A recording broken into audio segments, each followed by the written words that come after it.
तो सुप्रभात बच्चों। आज हम पढ़ेंगे सुप्रभात सर। टोपी। सुप्रभात सुप्रभात। सर। यह एक सुप्रभात ऐसी सर। कहानी है जो एक सुप्रभात बेटा। यह एक ऐसी कहानी है जो एक गौरैया के बारे में है। एक गौरैया जो अपनी टोपी बनवाने के लिए सभी के पास जाती है और बहुत ही मेहनत करती है और अंत में वो अपनी टोपी बनवा करके ही मानती है। घूरे पर मिले हुई रुई के फाहे से वह पहले उसके धागे बनवाती है, फिर उसके कपड़ा बनवाती है, फिर दर्जी से उसको सिलवाती है, फिर जाके उसकी टोपी बनती है। और यह सब एक राजा को सबक सिखाने के लिए कहीं न कहीं।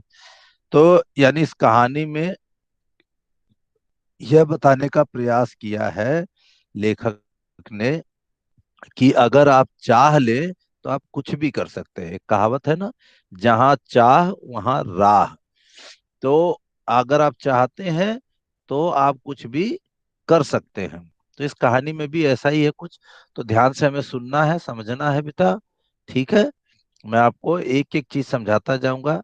गौरैया आप जानते हैं ना? यस गौरैया सर। यानी स्पैरो, जो छोटी सी चिड़िया हमारे घर के आसपास फुदकती रहती है। आजकल बहुत कम हो गई है, लेकिन उसे ही गौरैया कहते हैं। छोटी सी, जिसे आप अंग्रेजी में स्पैरो कहते हैं। है ना? यहाँ चित्र भी दिया हुआ है। हालांकि ये हाथ का बनाया हुआ है, पर फिर भी मिलता जुलता सा चित्र है। तो यही होती है गौरैया। तो एक है गौरैया यानी गौरैया, और एक था गौरा यानी नर गौरैया, यानी एक नर और एक मादा। तो दोनों एक दूजे के परम संगी, संगी यानी साथी, एक साथ जीवन बिताने वाले। जब भी जाते साथ ही जाते, साथ हंसते साथ ही रोते, एक साथ खाते पीते एक साथ सोते। भिनसार होते ही खोते से, भिनसार यानी सुबह, भिनसार मतलब सुबह। सुबह सुबह। हाँ, एकदम एकदम सुबह सुबह, जो ठीक है, जो अभी सूरज कम निकला होता है ना, जब अभी सूरज निकल ही रहा होता है, तो उस टाइम का जो समय है ना, उसे बोलते हैं सुबह। अपनी अपनी कॉपी में लिखते रहना बेटा, ठीक है। और खोते यानी घोंसला, ये है ना खोता, ये जिसमें वो रहते हैं, घोंसला। खोते मतलब घोंसला। ठीक। तो वो घोंसले से सुबह सुबह एकदम निकल जाते हैं और चरने निकल जाते हैं, और दोनों एक साथ रहते हैं, ये उनकी खासियत है। तो और एक ही साथ हंसते रोते हैं। तो कहता है आगे कि दाना चुगने और झुटपुटा होते ही खोते में आ घुसते हैं। झुटपुटा यानी थोड़ा सा अंधेरा जैसे ही होने लगता है, वो अपने घोंसले में वापस आ जाते हैं। ठीक है। ये है घोंसला। तो यहाँ पर भी देखिए खोते लिखा है, दो जगह है ना खोते। तो खोते में आ जाते हैं और थकान मिटाते और सारे दिन के देखे सुने में हिस्सेदारी बटाते। एक शाम गौरैया बोली, आदमी को देखते हो कैसे रंग बिरंगे कपड़े पहनते हैं, कितना फबता है। फबता है यानी अच्छा लगता है। कितना जचता है। फबता है यानी सुंदर लगता है उन पर कपड़ा। तो वो बात कर रही है गौरैया गौरा से कि आदमी रोज नए नए तरह के कपड़े पहनता है और अलग अलग रंगों के कपड़े पहनता है, और ये कपड़ा उसको बहुत ही अच्छा लगता है, उन पर बहुत ही सुंदर लगता है। खाक फबता है। गौरा तपाक से बोला, गौरा जो है तुरंत ही बोला कि खाक तपता है, यानी कुछ भी अच्छा नहीं लगता, उसकी नजर में वो अच्छा नहीं लगता। कपड़ा पहन लेने के बाद तो आदमी और बदसूरत लगने लगता है। लगता है आज लटजीरा चुग गए हो, गौरैया बोल रही थी। लटजीरा ना एक जंगली घास होती है, जिसमें छोटे छोटे ना जीरे टाइप वो होते हैं, कांटेदार, उसमें बीज सर होते ये हैं। जिसके आसपास से निकलते हैं तो चिपक जाते हैं। हाँ, वो आपके कपड़ों में एकदम लाइन से चिपक जाता है, तो उसी को लटजीरा कहते हैं। लटजीरा चिड़िया नहीं खाती। ठीक है। तो वो ऐसे ही कह रही है, उसका एक तरीके से मजाक बना रही है, उसको डांट रही है कि लगता है तुमने लटजीरा खा लिया है। गौरिया बोल पड़ी, कपड़े पहन लेने के बाद आदमी की कुदरती खूबसूरती ढक जो जाती है, गौरा बोला, अब तू ही सोच, अभी तो तेरी सुघड़ काया का एक एक कटाव मेरे सामने है। सुघड़ यानी सुंदर।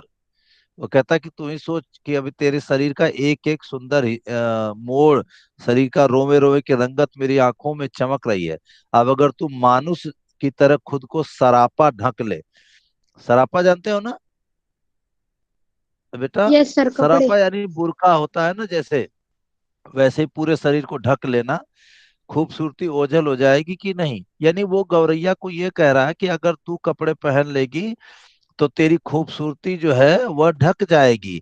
ऐसे ही मनुष्यों की खूबसूरती कपड़ा पहनने से ढक जाती है। यानी गबरा के हिसाब से यह लगता है कि कपड़ा पहनना ठीक नहीं है।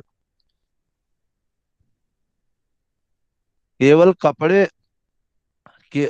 केवल अच्छा लगने के लिए नहीं, गौरैया बोली, मौसम की मार से बचने के लिए भी पहनता है आदमी। गौरैया कहती है कि मौसम की मार से भी बचने के लिए कपड़े पहने जाते हैं, केवल सुंदर लगने के लिए ही नहीं। यानी गौरैया आपको लगता है ना थोड़ी सी ज्यादा समझदार थी, क्यों बच्चों? और यस ये ज्यादा सर। समझदार है सर। हाँ, गौरैया ज्यादा समझदार है। उसे पता है कि कपड़ा पहनने से मौसम की मार से, यानी सर्दी गर्मी बरसात से बचा जा सकता है।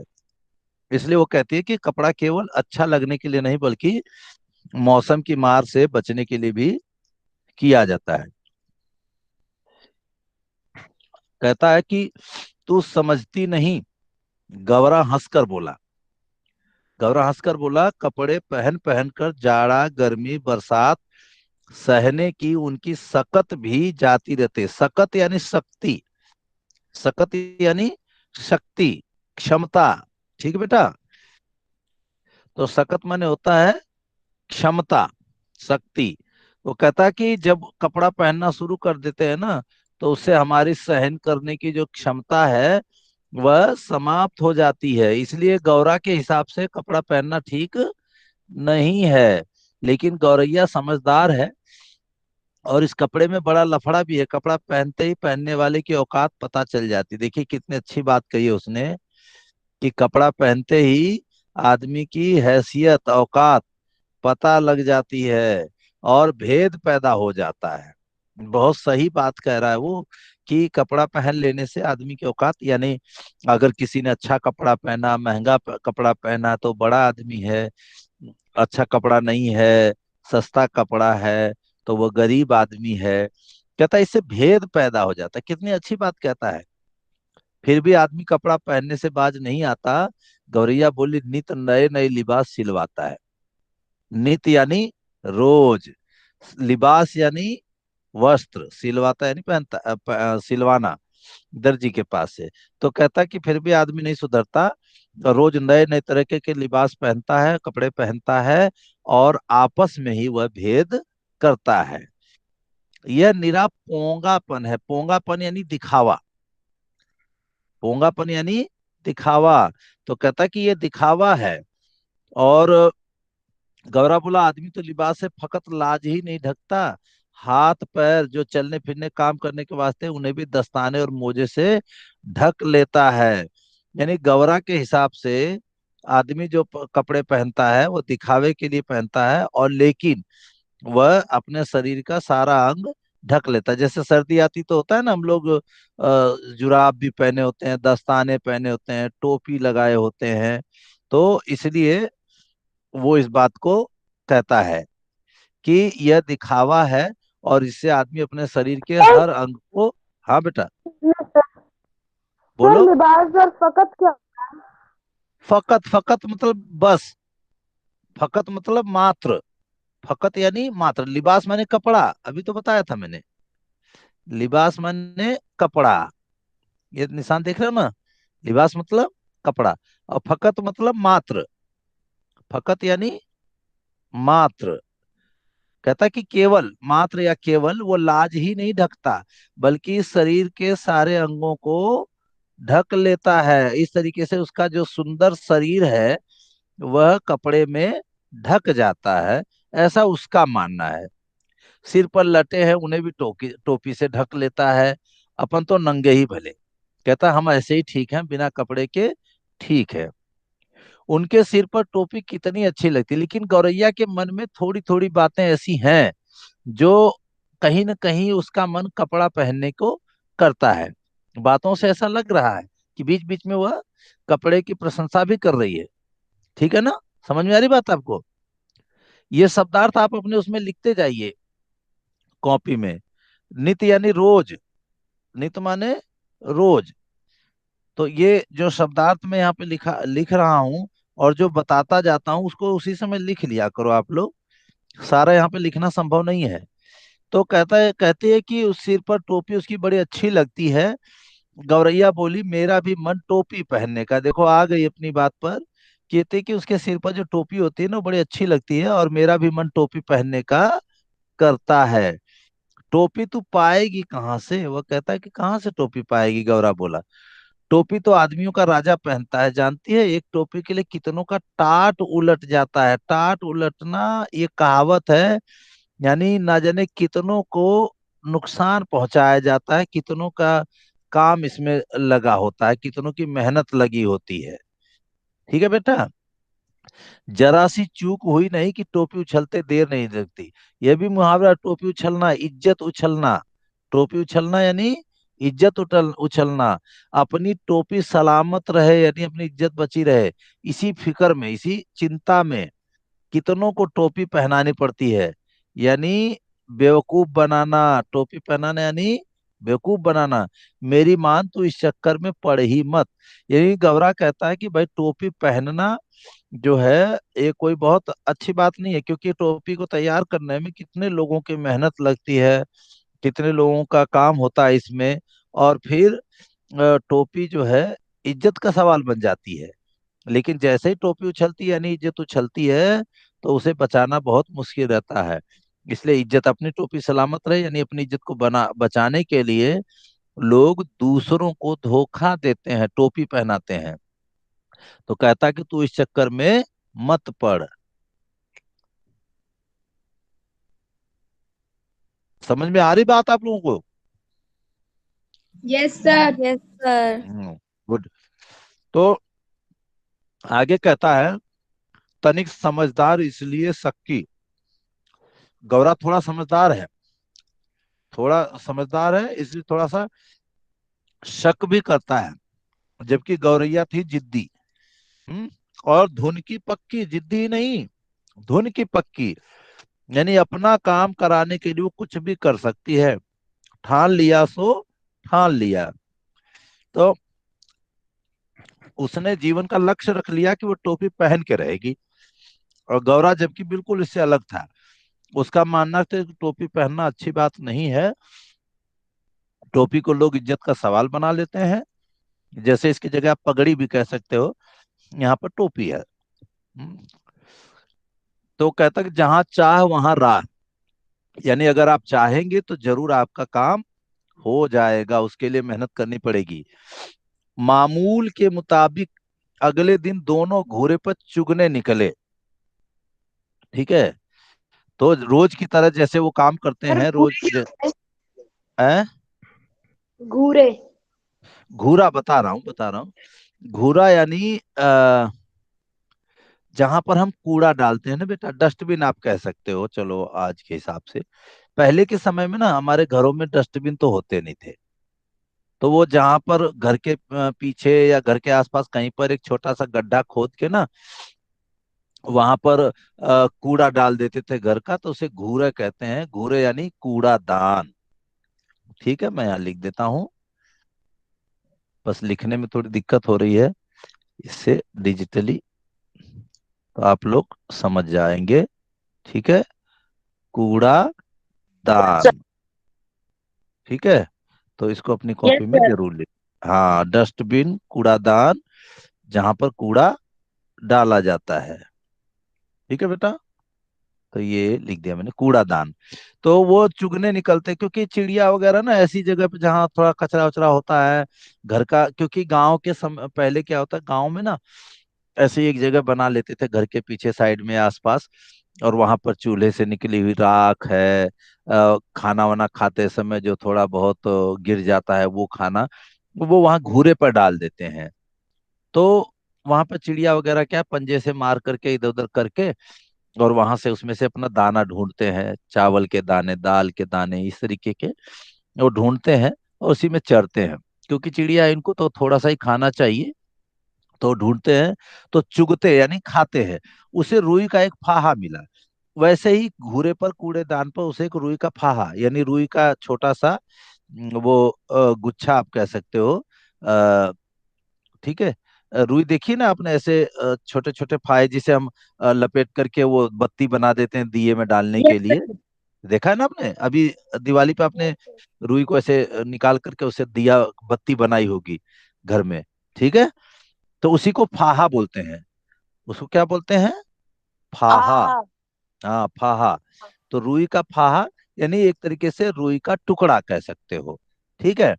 मिल गया, मिल गया, मिल गया। गौरैया मारे खुशी के घूरे पर लौटने लग गई। ये देखिए इसके मुंह में है ना ये रहा फाहा।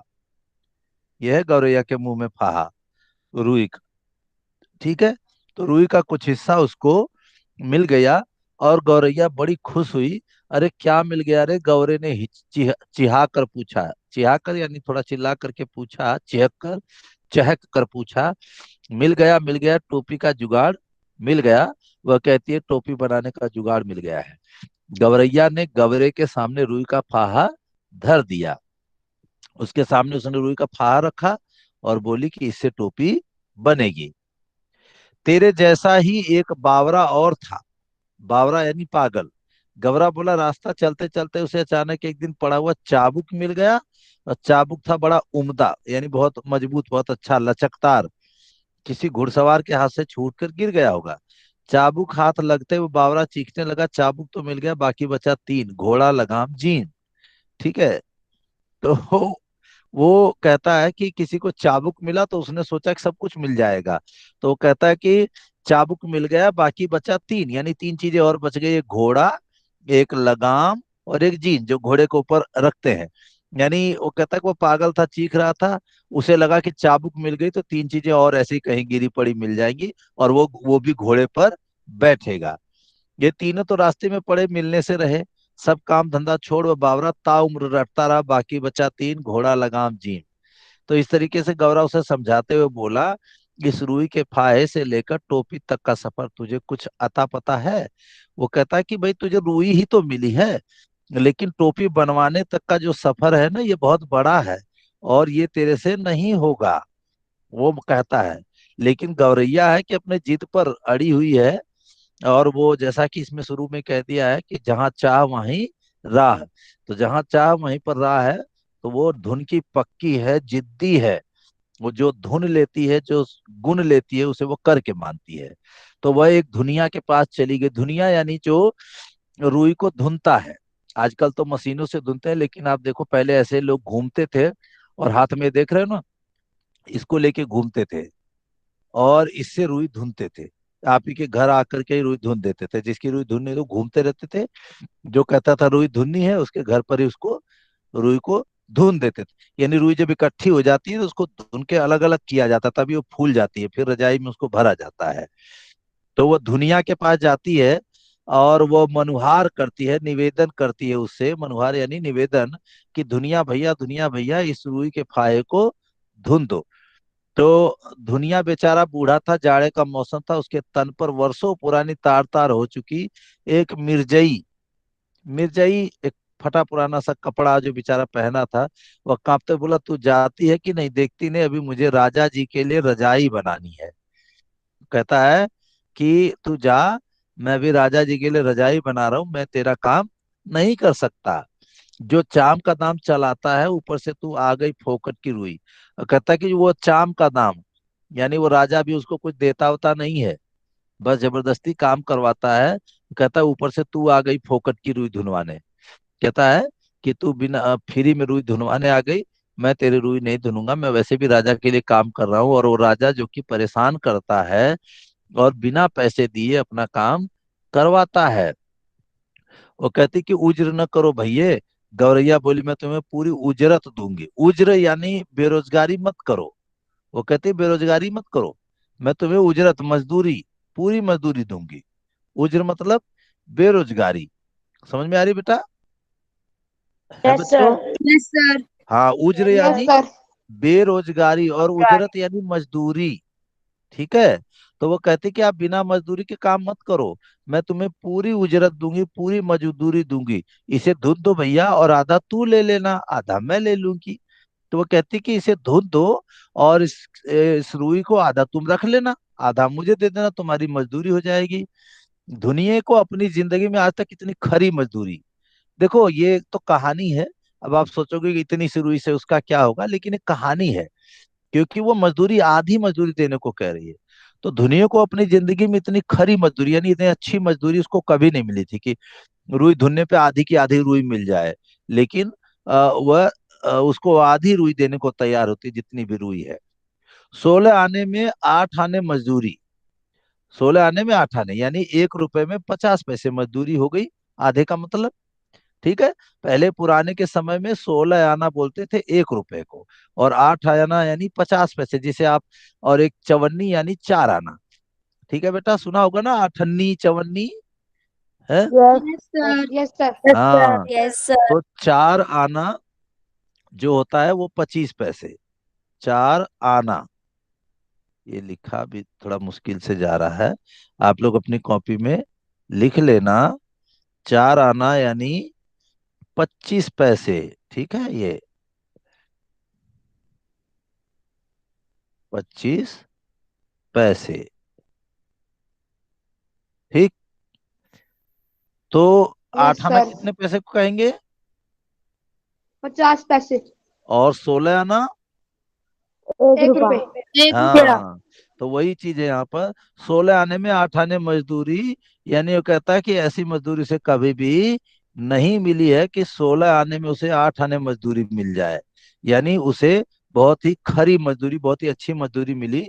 तो इसके लिए सपना थी, वो झट से तैयार हो गया। वो कभी सपने में भी नहीं सोच सकता था कि कोई मजदूरी में आधा पैसा, यानी 1 रुपए का काम करेगा तो उसको 50 पैसे दे देगा। ऐसा उसने कभी नहीं सोचा था। घर चों उसकी तांती बज उठी। तांती यानी वो जो धागा है ना उसमें जो लगा है, देखिए, ये है तांती। ये जो इसमें धागा है ना, ये इसी को तांती बोलता है। ये, तो इसको वो बजाते हैं, जैसे आप गिटार बजाते हैं तो तार से आवाज निकलती है ना, तो तार को थोड़ा ऐसे झटका मारते हैं, तो वो तार ऊपर नीचे उछलता है, तो रुई में जैसे ही पड़ता है ना, वो रुई को अलग अलग कर देता है। उसने बड़े मन से रुई धुनी, लो इसे। उसमें से आधा धुनिये ने ले ली, और आधा गौरैया ने। इससे उत्साहित गौरा गौरैया एक कोरी के यहाँ गए, और कहने लगे, कोरी भैया, इस धुनी रुई से सूत काट दो। कोरी यानी धागा बनाने वाला। उससे कहते कि इससे आप सूत काट दो, धागा बना दो। कोरी की कमर झुकी हुई थी, उसने बदन पर धज्जी धज्जी हो चुका एक धुस्सा डाल रखा था, वो मोटा चद्दर होता है ना जैसे, वो भी फटा पुराना था, वही डाल रखा था। वो बड़ी अनिच्छा से बोला, यानी उसका मन बिल्कुल भी नहीं था। वो बोला कि धुस्सा यानी फटी हुई चादर। मिर्जई भी ऐसे ही है, फटी हुई चादर के लिए मिर्जई कहते हैं।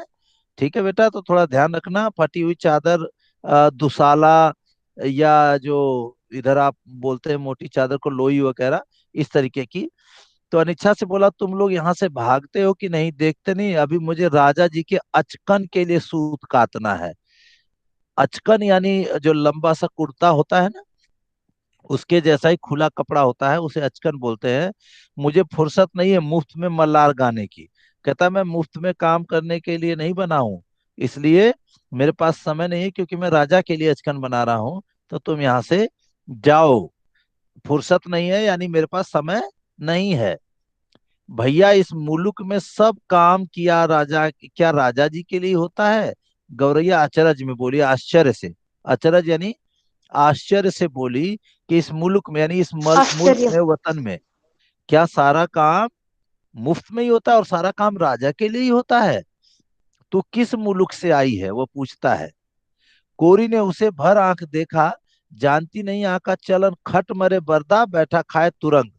ये भी एक कहावत है कि खट मरे बरधा, यानी खट करके मेहनत करके तो बर्धा यानी बैल मर जाए, और बैठा खाए तुरंग, तुरंग यानी घोड़ा। तुरंग माने तुरंग मतलब घोड़ा।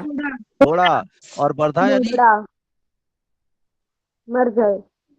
बर्धा, बर्धा सर गाय। मैं- बैल। बैल बेटा, कहा ना लिख लो, बैल। कॉपी पे लेके बैठा करो। बर्धा मतलब बैल, तुरंग मतलब घोड़ा। ये कहावत है पुरानी, खट मरे बर्धा बैठ खाए, बैठा खाए तुरंग। यानी बैल तो खेतों में जुताई कर करके थक जाता है, और जो घोड़ा है वो बंधा रहता है, और उसको खाने के लिए नई अच्छी अच्छी चीजें मिलती रहती हैं, क्योंकि वो कभी कभार ही घूमने जाता है राजा को लिवा करके। तो यहाँ सब काम राजा जी के नाम पर और राजा जी के लिए ही होता है। राजा जी के लघुए भगुए भी तो बहुत हैं। लघुए भगुए यानी चापलूस, लघुए भगुए यानी चापलूस, कहता है उसके चापलूस भी बहुत है, उनके लिए भी काम करना पड़ता है। ठीक है, और वो भी फ्री में। तो वही चीज है कि कहता है कि हम लोग तो काम कर करके, यानी वो बर्धा अपने आप को बर्धा कहता है, चापलूस। यानी उसके हिसाब से वो बर्धा यानी मेहनत करके मर जाता है, और ये चापलूस लोग राजा, राजा और राजा के चापलूस बैठे बैठे खाए रहते हैं, और उन सब से फ्री में काम कराते हैं। तो कहता मुकरो मत आते हैं। भैया, हम तुम्हें माकूल मुआवजा देंगे। माकूल यानी उचित, माकूल मतलब उचित, मुआवजा यानी कीमत देंगे। पैसे। गौरई, हाँ बेटा, बोलो बोलो, कुछ कहना कहा करो, हिचकिचाया मत करो। समझ में आ रही ना बात आप सर लोगों को? माकुल। Yes sir sir. माकुल वर्ड फिर से बताना। माकूल माने उचित, उचित, उचित, सही। ठीक है, माकूल मतलब उचित। इसमें उचित। थोड़ा, हाँ, ये थोड़ा लिखने में कठिन हो रहा है ना बेटा, नहीं तो मैं तो सारा लिख देता आप लोगों के लिए। उचित, उचित यानी सही। ठीक है, माकूल का अर्थ है उचित, और मुआवजा मतलब कीमत। कीमत। तो गवरैया बोल पड़ी, इसे काट दो यानी इसका धागा बना दो, आधा तुम ले लो और आधा मैं ले लूंगी। उसने कोरी के सामने भी वही शर्त रखी कि आधा तुम ले लेना और आधा मैं ले लूंगी, तो इस रुई से धागा काट दो। इस तरीके से उसने, कोरी भी तैयार हो गया, क्योंकि उसे भी इतनी वाजिब, वाजिब यानी सही, उचित, मजूरी यानी मजदूरी। ठीक है बेटा, यहाँ पर मजदूरी होना चाहिए, तो ये देसी भाषा में मजूरी हो जाता है। तो मजदूरी वाजिब यानी सही उचित, उसे काम का कभी भी दाम नहीं मिला था, इसलिए तन तन करके उसकी तकली चली, तकली लट्टू जैसी होती है, और ताता थैया करने लगी, और काफी महीन और लच्छेदार सूत काट दिए उसने। और इस प्रकार से उसने लच्छेदार सूत काट दिया। और कहने का मतलब कि गौरैया ने उसको जो समझौता किया था उससे, उसके तहत उसने गौरैया का सूत काट दिया, और गौरैया भी खुश और कोरी भी खुश, क्योंकि आज तक कोरी को किसी ने भी इतनी अच्छी कीमत नहीं दी थी। इसलिए कोरी खुश हो जाता है, और खुशी खुशी गौरैया के लिए सूत काट देता है। तो आज हम इतना ही पढ़ते हैं, इसके साथ ही आज का ये पाठ समाप्त होता है। धन्यवाद। और